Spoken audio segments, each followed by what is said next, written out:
Hey, so if you're interested in investing in a franchise for your EB5 investor visa, it's important to keep in mind a few different items. In today's video, I'm going to be going over some of the most important things you should consider before investing in a franchise for your EB5 visa.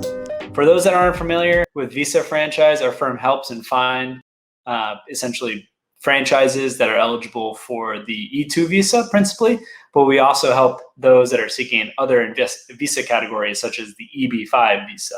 For those that are looking to invest, also known as the EB5 direct program, you can invest $900,000 in a targeted employment area where it basically has to be an area where there's a certain level of unemployment or a rural area, or you got to invest $1.8 million, and you need to be sure to 10 full-time American workers.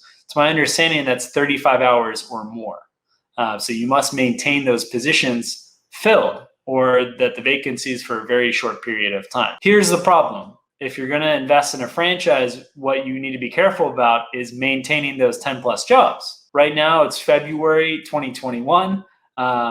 We are still very much in a pandemic, and a lot of businesses that might otherwise have been eligible for the EB5 visa, such as a hotel, such as a fast food restaurant, maybe they would normally have 10 to 20 employees, but now they're operating with 2, 3, 4. If you applied for an EB5 visa based on a direct business where you can only count the actual full-time jobs, 35 hours or more a week, you could be in trouble, because now you're paying people to stay in your business, and it doesn't make financial sense for you to keep those people around. So I'd say that's a major issue if you're going to decide to invest in a franchise for your EB5 visa. As opposed to the regional center route, you don't get the benefit of taking in the indirect jobs, which gives a lot of leeway in terms of ensuring that you meet that minimum job requirement. So the really important thing is to make sure that you're going to have those 10 full-time jobs.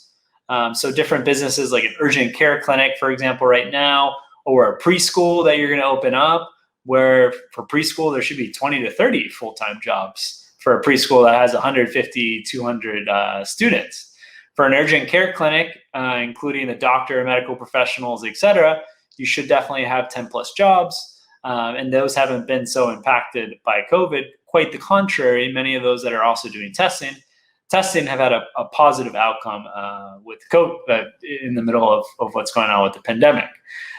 So those are two industries where you wouldn't have to worry so much about the job count, and your jobs might even go up for the urgent care, or for the preschool, the jobs might have fluctuated a little down, but you already have 20 jobs, so maybe it would have gone down to 13, 14. But for a quick service restaurant where maybe you need 10 to 15 employees, and at 10 employees, you're shifting some people from part-time to full-time, and you're already kind of pushing it, that could be an issue.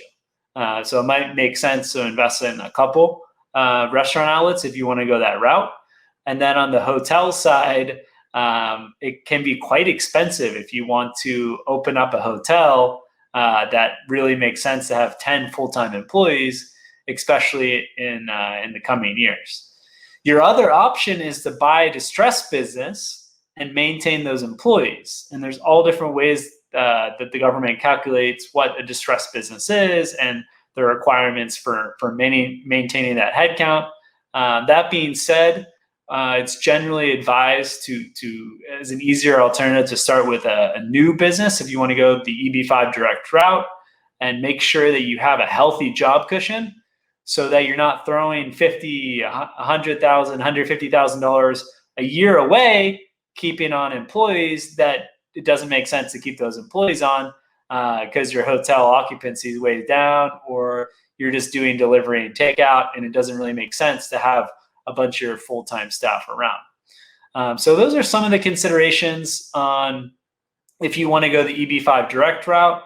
We've only had a handful of clients do it over the last 6 years for different reasons, but generally there's easier ways to get a green card than an EB5 direct, including an EB5 regional center investment, EB2, EB3, EB1A, all different types of green card categories that a qualified immigration attorney can walk you through and see what you might be eligible. What most of our clients do at Visa franchise, and you can look behind me, is they get an E2 visa if they have a passport from one of those dark blue countries.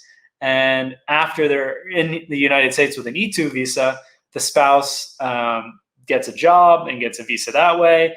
Or maybe they have an EB5 regional center application adjudicating with a regional center.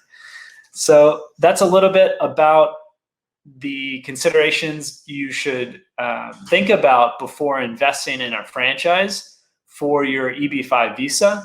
You feel free to look at our website, www.vettedbiz.com, where we list businesses by the midpoint investment amount, as well as low end and high end initial investment amount as per the franchise disclosure document of 1,800 franchises.